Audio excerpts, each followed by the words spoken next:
Mais uma vez, a paz seja convosco. Estamos meditando a teologia da alegria, falando sobre a felicidade de Deus, com o subtítulo Ao Senhor agradou Moê-lo. Finalizamos o primeiro período falando sobre Isaías 53, verso 4 e 10, que diz: nós o reputávamos por aflito, ferido de Deus e oprimido. Então, na mente do profeta Isaías, ao ter esta visão, ele falava sobre a condição das pessoas olhando para Cristo com pena dele.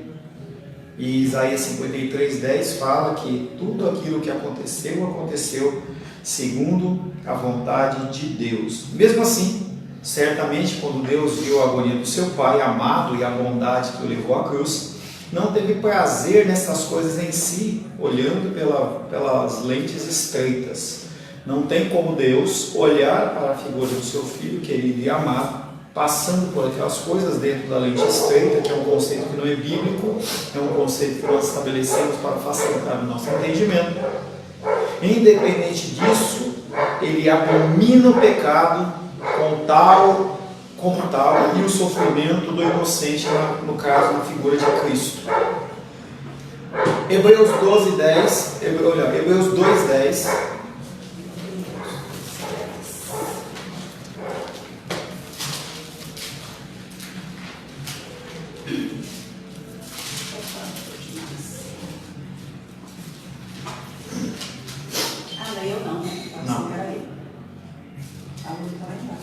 É 12, 10?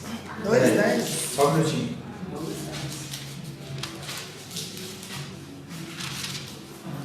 Tá, Porque convinha que aquele povo... Não. Tá, eu li Tito. Não, perdão. Eu estou errado. Eu viria uma olhar mais. Hebreus 2:10. Estava querendo entender por que estava escrito isso. Vai lá. Porque convinha que aquele por cuja causa e por quem todas as coisas existem, conduzindo muitos filhos à glória, aperfeiçoasse por meio de sofrimentos o autor da salvação deles. Que loucura! Porque convinha que aquele por cuja causa e por quem todas as coisas existem, está falando de Deus, no caso aqui a pessoa de Jesus Cristo, conduzindo muitos filhos à glória, está falando de mim e de você, que não somos judeus, aperfeiçoasse por meio de sofrimentos, o autor da salvação deles. Então, naquele contexto, é como se Deus ele tivesse na figura de Cristo como homem, sendo aperfeiçoado, na verdade mostrando para a gente o exemplo, a forma de agir e tudo mais. Deus quis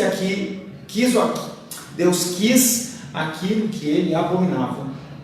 Ele abominou na visão estreita, mas na visão de ângulo aberto, da eternidade, ele pensa de outra maneira. Isaías 53, 11.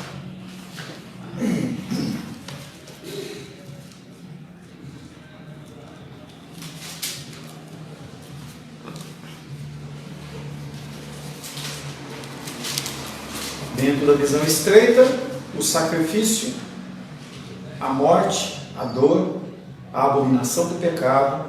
Isaías 53, 11 mostra a visão da ótica aberta.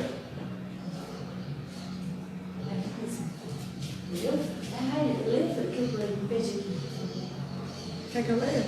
Ele verá o fruto do penoso trabalho de sua alma e ficará satisfeito. O meu servo, o justo, com o seu conhecimento justificará muitos, porque as iniquidades deles levará sobre si.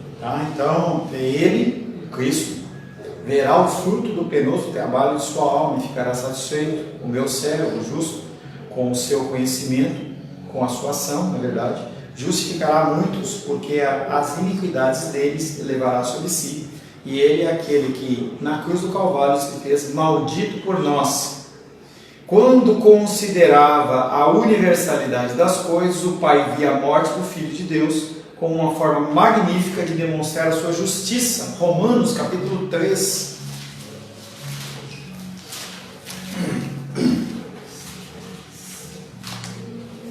Romanos capítulo 3, verso 25 e 26.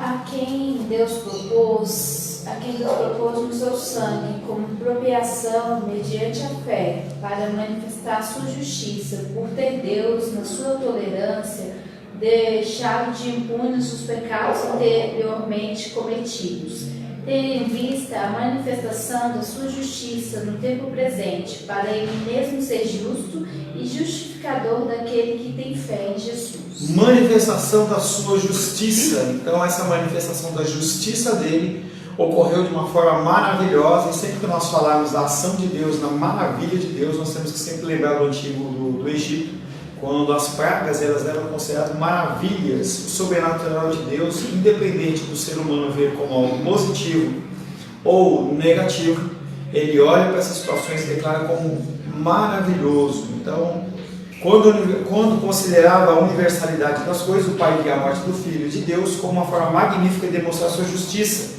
e também de conduzir seu povo à glória. Hebreus 2:10.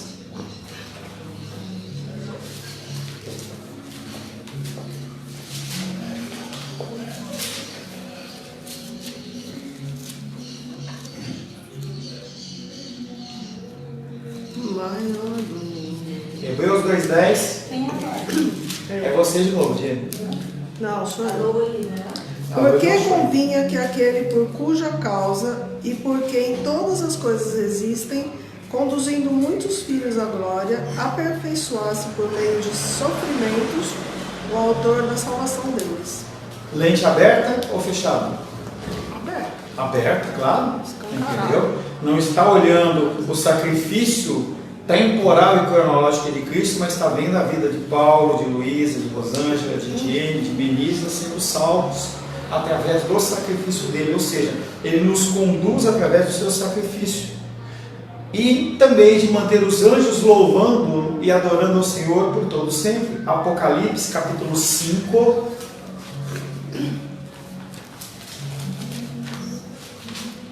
De 9 em diante. 9 e 10. E entoava um novo cântico, dizendo: Digno és de tomar o livro e de abrir-lhe os selos, porque foste morto e com teu sangue compraste para Deus os que procedem de toda tribo, língua, povo e nação, e para o nosso Deus os constituíste reino e sacerdotes, e reinarão sobre a terra. 11 e 12. Rosângela. Vi e ouvi uma voz de muitos anjos ao redor do trono, dos seres viventes e dos anciãos, cujo número era de milhões e milhares de milhares, proclamando em grande voz: Digno é o Cordeiro que for morto de receber o poder e riqueza e sabedoria e força e honra e glória e louvor. Benícia, verso 13. Então ouvi que toda criatura que há no céu e sobre a terra, debaixo da terra e sobre o mar, e tudo que neles há, estava dizendo: Aquele que está sentado no trono e ao Cordeiro, seja o louvor e a honra e a glória e o domínio pelos séculos dos séculos. Tá? Então a gente vê aqui no sacrifício de Cristo, dentro da leitura da visão aberta, nós vemos a manifestação da sua justiça, a condução do seu povo à glória e também como inspiração para os anjos. Então quando a gente vê aqueles artistas famosos, tal, o cara fala assim: eu preciso de ter uma musa, uma pessoa, uma condição que me traga inspiração. Então o sacrifício de Cristo foi inspiração para que os anjos cantem por toda a eternidade: Digno é o Cordeiro que foi morto, Santo, Santo Ele é. Por essa razão, quando digo que a soberania de Deus é a base da sua felicidade, não estou desprezando nem minimizando a ira e a tristeza de Deus por que Deus pode expressar com o mal. Então, quando nós falamos que Deus ele se alegra, não quer dizer que ele está deixando para lá o pecado, está deixando para lá a consequência do pecado e o juízo dele, tá? Não tem nada a ver. Todavia também não estou inferindo dessa ira e tristeza que Deus é um Deus frustrado que não consegue manter a sua criação. Então tem gente que acha que porque Deus ele intenta o bem, e a gente vê o mal, eles acham que as pessoas, que Deus é um ser frustrado, que ele está no cantinho lá dele, de novo, olha, de novo ela fez isso, ela comeu uma boa mais, ela não tinha que ter comido, pecadora, comeu mesmo, rebelde, entendeu? Parece que Deus é um Deus frustrado, não é. Ele planejou desde a eternidade um quebra-cabeças magnífico na história da redenção e está moldando cada evento de forma infalível. Aí a gente olha em Brasília, a gente vê isso, né? A gente também, como uma vez foi com a Rosângela do Rio, a gente viu tinha mosaicos, né? Aqueles cacos, né? De coisa. É tão bonito quando o cara faz uma montagem. Lembra aquela rua que a gente descia assim, que tinha, não sei se eram os degraus ou eram as paredes que estavam cheias de montagem de mosaico, né? É bonitinho, né? Quando ele quebra as coisas. Então o autor ele dá esse exemplo. Ele fala que desde a eternidade ele planejou esse quebra-cabeças magnífico da história da redenção, está moldando cada evento de forma infalível. A contemplação desse mosaico que é montado, né, com pedras claras e escuras, e eu não estou sendo racista, eu estou falando trevas no sentido da coisa ser escura, tá? E aí ele monta o mosaico da nossa vida, ou o mosaico da história, com fatos positivos e negativos, tá? E ele está cheio de alegria porque ele concretiza isso de uma maneira plena e perfeita. Se o coração do nosso Pai está cheio de felicidade profunda e inabalável, nós podemos ter certeza de que, quando buscamos a nossa felicidade nele, nós não encontramos de mau humor, que é algo que nós já falamos. Não encontraremos um Pai frustrado, sombrio, irritadiço, que quer ser deixado em paz, mas um Pai cujo coração está tão cheio de alegria, que transborda para todos os que estão sedentos e que buscam o prazer cristão nele. Tá? Então Deus ele olha pela lente estreita as coisas que são ruins ou são contra a sua palavra, mas segundo a ótica aberta ele consegue ver. Então você não encontra Deus triste, chateado, e isso permite que nós possamos ir a Ele, sabendo que nós vamos receber a atenção que a palavra de Deus nos diz que nós vamos receber. A felicidade de Deus está nele mesmo. Deus usa a sua soberania para mostrar o grande objeto do seu prazer. O que é o objeto do prazer dele? Olha, em Provérbios, não sei no início, eu não sei como ler mais ou menos, mas Deus tem um momento ali que fala algumas coisas que ele tem desprazer. Não, não sei, mas só para mostrar o oposto. Eu quero então, saber. Já conhece. Eu quero saber no que Deus tem prazer e felicidade. Cristo. Nele mesmo. Nele mesmo. Tá? Nele mesmo, claro, que isso está embutido. Tá? A felicidade de Deus não está na minha, no meu agir, no meu pensar, no meu falar. Porque se o prazer de Deus era como se fosse condicionado a qualquer coisa em relação à criação, ele ia se frustrar.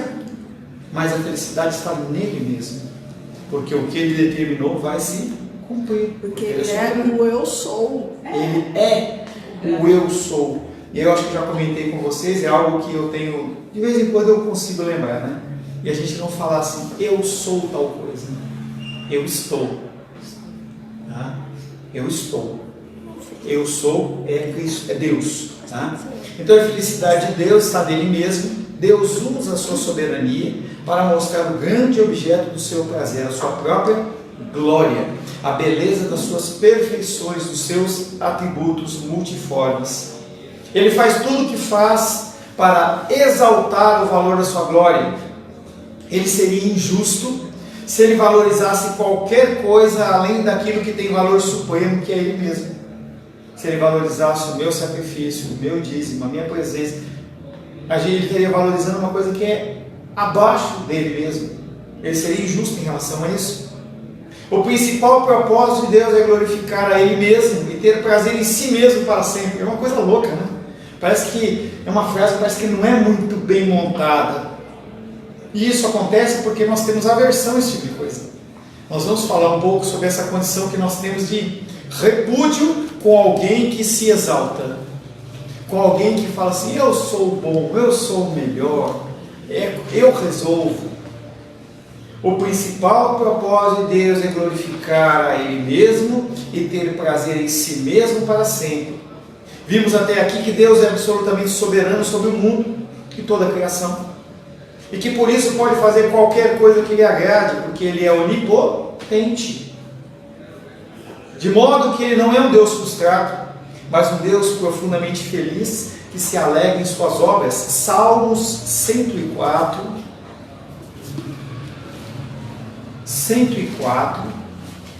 31.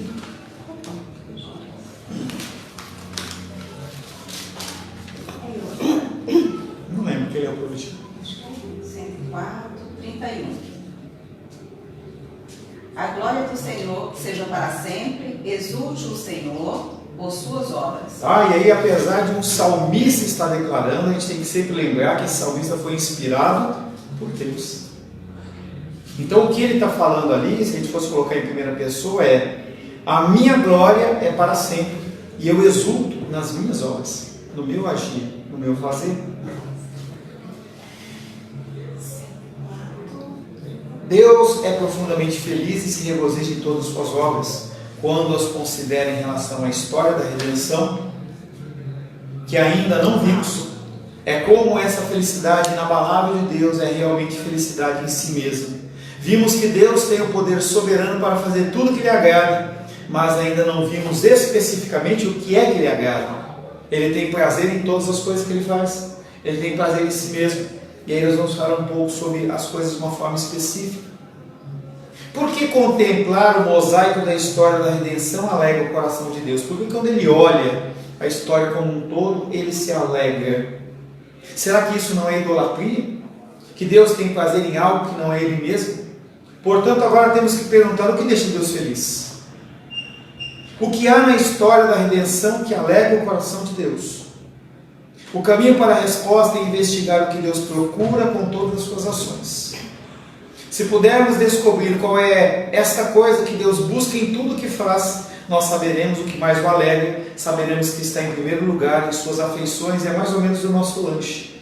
E aí você fala assim: poxa, o pão de queijo quentinho. A Rô fala assim: o pão de queijo parece que a gente come mais. A gente pelo menos é dinheiro comer, né? E dá receber o último. Receber o último. Então, a alegria daquilo, aquilo traz prazer. E aí a gente não gostou muito do queijo. A Luísa não gostou do queijo. Não, esqueceu, né?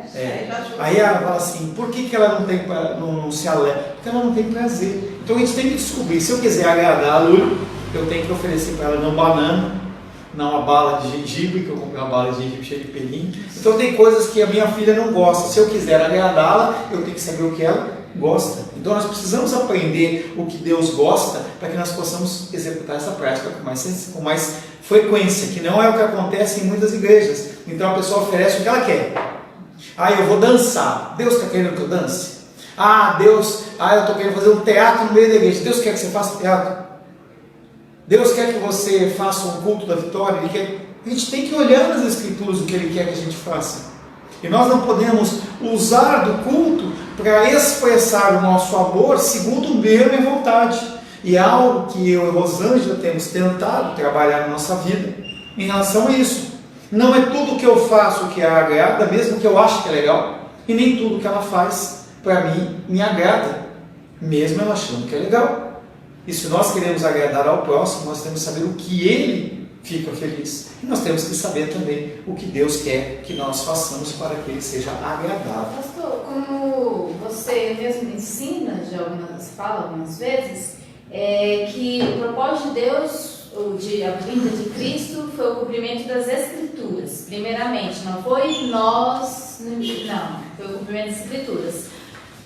Mas nessa questão dessa pergunta, o que agrada a Deus, após essa questão do cumprimento das Escrituras, eu creio que o relacionamento com o ser humano, o servo dele, viver a palavra, ter essa intimidade, como ele fala, acheguemos ao trono da graça e tal, com fé, com confiança, sem temor. Então, eu creio, esse relacionamento, a gente viver as Escrituras. Eu acho que é o que, na minha opinião, que aí você criou um subtítulo de uma coisa que você já tinha falado primeiro: glorificar a Deus através das Escrituras. Se você está citando um texto bíblico que está falando do relacionamento do homem com Deus, então não é uma coisa a mais, simplesmente continua sendo o cumprimento das Escrituras, que é as ordenanças dele, que foi o versículo que você citou. Tá? Primeira coisa, Deus tem prazer em sua glória, nós já falamos isso. E como que essa glória é manifesta? O objetivo de tudo que Ele faz é preservar e manifestar essa glória. Tudo que Deus faz é para que Ele seja glorificado. Ponto. Dizer que a sua glória é suprema em suas próprias afeições significa que Deus dá valor a isso mais do que qualquer outra coisa. Ele tem prazer em sua glória acima de todas as outras coisas. Então, quando nós pecamos, nós maculamos a glória dele. E nós não trazemos alegria a ele. Mas isso também é vinculado com o cumprimento das Escrituras, da sua palavra, porque ele nos dá as ordenanças. Se não houvessem as Escrituras, nós não saberíamos em que terreno caminhar, o que fazer e como agir. Por isso que as pessoas, elas incorrem tanto em erro, porque elas não leem as Escrituras. E ontem eu compartilhei lá aquele vídeo lá sobre o cara lá cantando lá, solta o cabo da nau, solta o cabo da nau. Você viu esse vídeo? Você não comentou? No grupo da igreja, você não viu? Não vi. Hoje está lá, solta o cabo da nau, solta o cabo da nau, solta o cabo da nau, e aí ele chama assim, eu venho com o pregador. Aí o pregador fala assim, olha, eu ia pregar sobre o valente Davi, mas de acordo com essa música eu fiquei inspirado, eu quero falar sobre a vida desse valente chamado Danau. Solta o cabo Danau. E aí ele entendeu que era um personagem bíblico. E a igreja lotada. E aí ele fala assim, eu não sei onde está escrito, mas eu quero falar desse homem valente chamado Danau. Claro, porque o povo também não lê a Bíblia, não lê as Escrituras. Como que nós podemos fazer algo para a glória de Deus se nós não o conhecemos? Como eu posso, próximo aniversário da minha casa, é a minha filha. Como que eu posso querer agradar a minha filha com um presente se eu não a conheço? Se eu não me relaciono com ela? Se eu não falo com ela? Se eu quiser trazer um prato de comida para ela que a agrada, eu nunca vou levar banana, tomate. Não vou, porque eu sei que ela não gosta. Isso é relacionamento. E o relacionamento que nós temos que ter é a leitura das Escrituras. Então eu fiz a entrevista lá, não viu, né? Não viu a entrevista. E aí, estava lá dando a entrevista, e aí no final o pastor perguntou assim, mas dá um conselho aqui para as pessoas, tal, assim, lê a Bíblia. Não tem outro conselho. Não adianta querer puxar um tema místico, não é uma forma, entendeu? Você vai, faz uma consagração, entendeu? Fala labachúrias, você vai lá para um monte, não sei o quê. Nós temos que ler as Escrituras. Se nós não lermos as Escrituras, nós não estaremos conhecendo a Deus e não sabemos fazer o que lhe agrada. Quer falar? Não, só para um complemento, assim, pegando esse gancho aí. Que gancho? Da sua fala. Então, lá, eu tenho uma vizinha, né? Que ela é bem mística também, dessas igrejas aí. Aí um dia eu levantei cedo, a porta ali, vocês conhecem, tá? Tava tudo cheio de sal. E eu, Jesus, tudo cheio de sal. Aí como já estava sujo mesmo ali aquele dia, né? Eu peguei, joguei água logo no tudo. Aí você aproveitou e fez a lavagem da escada, né? Tudo, e foi exatamente isso a falar dela. Quando ela chegou, eu falei assim, olha, eu lavei, porque estava tudo assim meio empoeirado, sujo, ela assim, pra tu ver como é que é Deus, né? Já te usou e limpou, foi tudo aqui, esse sal. Oxe! Assim, a fé que ela tem, né, nessas coisas místicas. Você lavou, eu sei que você lavou pensando nas escadas que você lavava na Bahia, não é isso? Não? Na escadaria da Bahia. Bom, não é fácil definir a glória de Deus. É como a beleza. Como definir a beleza? Podemos apontar para algumas coisas, mas não a definir. Permita-me, entretanto, uma tentativa, diz o autor. Ela pode referir-se ao brilho claro e terrível que às vezes irrompe em manifestações visíveis. Ou pode referir-se à grande moreza moral infinita do seu caráter. Em qualquer dos dois casos significa uma realidade de grandeza e valor infinitos. C.S. Lewis, um escritor cristão, nos ajuda com seu próprio esforço de apontar para ela, e ele diz: a natureza nunca me ensinou que existe um Deus de glória e majestade infinita. Para mim sim. Tive de aprender isso de outras maneiras.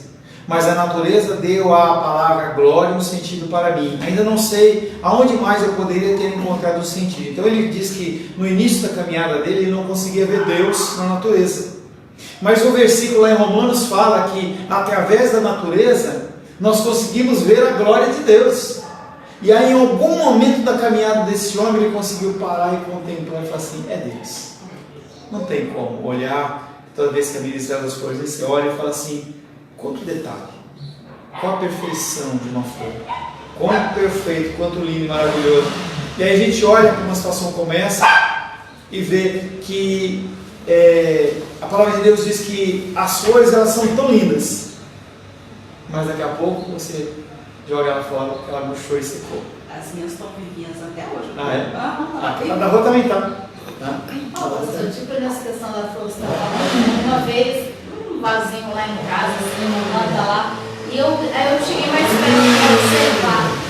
E aí, sabe, às vezes tem umas plantas que no caule delas, ou na própria folha dela, tem uns fiapinhos tão que você mal enxerga se você não chegar perto. detalhe, né? E eu falando, meu Deus, né? Quando eu vi isso que eu não sabia, eu falei, Deus, a gente falaria, pra que um fiapinho que mal enxerga e Deus colocar isso na planta?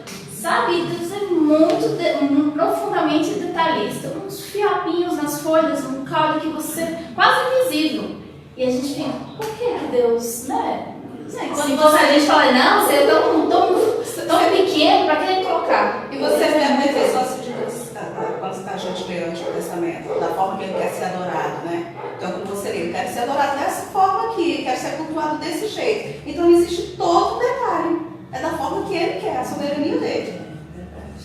E aí, dentro do comentário das duas, o escritor C.S. Lewis ele fala: eu não vejo como o temor de Deus poderia jamais ter tanto significado para mim, a não ser através de detalhes como esse. E aí ele vem falando sobre ravinas amedrontadoras, seriam regiões de mato, entendeu? E escarpas, que seriam montanhas inacessíveis. Então ele fala assim: eu não vejo como o temor de Deus poderia ter tanto significado para mim se não existisse essas coisas, essas demonstrações do amor, da graça de Deus, da glória de Deus, através da natureza. Aí é que vocês não estavam aqui, a Melissa viu um pouquinho mais, mas a Sandurinha estava muito doida e parava ali, entendeu? Ela ficava penduradinha, ela voltava e tal. Manifestação da glória de Deus, da sua majestade, da sua grandeza. Glória a Deus.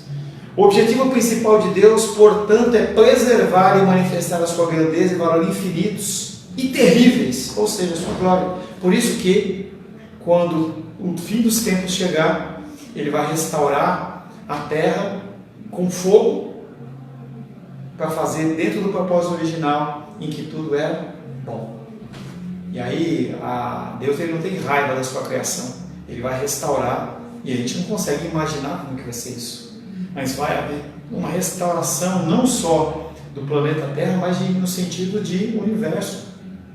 Porque nós não conseguimos imaginar Deus fora do planeta Terra. E aí eu já comentei com vocês, uma vez eu vi uma ilustração de uma astrônoma, não astróloga, uma astrônoma cristã, em que ela estava defendendo a posição de que não é a Terra que gira em torno do Sol, mas é o Sol que gira em torno da Terra. E as pessoas falam, você é tão louca, né? A gente já definiu tal. Ele falou assim, não, mas eu estou falando no âmbito espiritual. E não só o planeta Sol, não só o Sol está girando em torno da Terra, mas todo o universo. Porque nós temos aqui no planeta Terra, é onde o Jesus Cristo, ele morreu, ressuscitou para redimir toda a criação. Então a criação, que Gênesis 1 fala, no princípio criou Deus, céus, que não é o nosso céu, mas é o universo. E a terra, ele vai ser restaurado através de Cristo. Então tudo que tem de falha e defeito no universo, enquanto o homem está lá procurando se tem água, não sei aonde, e não sei o que, Deus ele vai restaurar tudo, e isso vai ser reputado por nada, toda essa procura científica, não que não tenha que haver. Mas Deus ele vai mudar isso de uma maneira, e o autor está falando que tudo isso mostra para ele como Deus ele é poderoso. Deus tem muitos objetivos no que faz, nenhum deles, porém, é mais importante que esse. Todos eles são subordinados, que foi o que a Melissa falou. Mas, e o nosso agir segundo a palavra? Ele é subordinado à glória dele. E a pecaminosidade das pessoas, subordinado à ação de Satanás. Tudo que acontece é subordinado a isso. A paixão predominante a Deus é exaltar a sua grandeza, a grandeza da sua glória. Com esse fim, ele procura manifestá-la, combater os que se desfazem dela e fazê-la prevalecer sobre todo o desprezo. Então, os judeus crucificaram Cristo, escarneceram de Cristo, Muitas vezes as pessoas escarnecem de mim e de você, mas no final das contas, Ele é glorificado através do resultado final que Ele sabe qual que é. A gente não sabe, ou melhor, a gente sabe, mas não acredita. Entendeu? Se a gente acreditasse, a gente tinha uma vida um pouco mais tranquila, mas nós não acreditamos. Nós cremos naquilo que nós lemos? Na verdade, não. Nós não cremos que Deus ele é mantenedor, nós não cremos que não vai faltar o alimento, nós não cremos que Ele controla até a morte de um pardalzinho, nós ficamos desesperados com toda a sorte de coisas, nós não acreditamos nas Escrituras, mesmo tendo o próprio Deus morando em nós. Ela, claramente, é a realidade suprema em suas afeições, a sua glória. Ele ama a sua glória infinitamente, isso é o mesmo que dizer, Ele ama a si mesmo infinitamente, ou Ele mesmo é supremo em suas afeições. Então, o amor maior de Deus é Ele, não sou eu. Apesar de João 3,16 estar dizendo que Deus amou o mundo de tal maneira que deu seu Filho unigênito para que todo que nele crê não pereça tenha vida eterna, o que está acima disso é Ele. Ele amou, não é que Ele amou o mundo ou as pessoas mais do que a Ele. Dentro do propósito dele, aquilo se encaixa como um fator subordinado. Um instante de reflexão revela a justiça que não cede nem muda esse fato. Deus seria injusto, assim como nós, se valorizasse qualquer coisa além do que tem valor supremo. E é Ele que tem valor supremo. Nós valorizamos muito mais a nós mesmos do que a Deus. Cada um tem o seu motivo, cada um sabe da sua vida, mas quantas pessoas poderiam estar conosco na escola bíblica dominical hoje não estão? É porque está com frio, está com calor, é porque isso, é porque aquilo. Nós temos uma série de justificativas, que é o que ele está falando aqui. Nós nos tornamos injustos por agirmos de uma maneira que privilegia a nós, ou segundo o nosso próprio coração. Deus seria injusto como nós, se Ele fizesse essa valorização de coisas além dele como glória, além dele como uma coisa suprema. Se Ele não tivesse prazer infinito no valor da sua própria glória, seria injusto, porquanto é correto ter prazer em alguém na proporção dessa grandeza da glória dessa pessoa. E aí o texto ele faz um pequeno, não é uma poesia, mas é um textinho que ele fala assim: Deus se compraz na glória do seu Filho. Ele, Cristo, é o resplendor da sua glória e a expressão exata do seu ser. Por isso o Pai se compraz infinitamente no Filho. Os servos proclamam a glória de Deus. Por isso, Deus se compraz na criação, se alegra na minha vida e na sua vida, com o derramamento da exuberância que Ele tem em sua própria grandeza. Tá? Nós vamos ficar até aqui, imaginando e entendendo que a coisa mais importante para Deus, que dá mais alegria e prazer a Ele, é a sua própria glória. E aí nós fazemos, como que nós podemos trazer glória ao Senhor? Cumprindo as suas ordenanças e os seus mandamentos. Pois Deus ele tem muito mais prazer, alegria em obediência do que sacrifício. E aí quando Saul ele quebra uma coisa que era uma ordenança de Deus e ele faz os sacrifícios lá antes da guerra, o Samuel olha para ele e fala assim: muito mais tem prazer Deus em obedecer do que sacrificar. Senhor, em nome de Jesus, te louvamos, te adoramos e bendizemos por mais esse dia, por mais essa oportunidade da tua presença. Agradecemos, Pai querido, porque o Senhor é bom e a sua misericórdia dura para sempre. Queremos pedir que o Senhor nos oriente, nos guie, nos traga, Pai querido, cada vez mais o entendimento das Escrituras, para a glória, honra e louvor do teu nome. Oro em nome de Jesus. Amém. Graças ao nosso bom, querido e amado Deus. Agradeço a Deus pela sua vida, porque você esteve aqui conosco, buscando um pouco mais de conhecimento e sabedoria. Peço que você continue ligado, continue se relacionando com o Senhor em todo esse dia, e que à noite nós possamos nos reunir novamente às 19 horas para louvar, adorar o Senhor e também ouvir mais da sua santa e bendita palavra. Que o amor de Deus Pai, que a graça do nosso amor, do nosso Salvador Jesus Cristo e a consolação do doce Espírito Santo seja sobre a nossa vida hoje e sempre. Amém, amém. Vamos em paz, que o Senhor nos abençoe.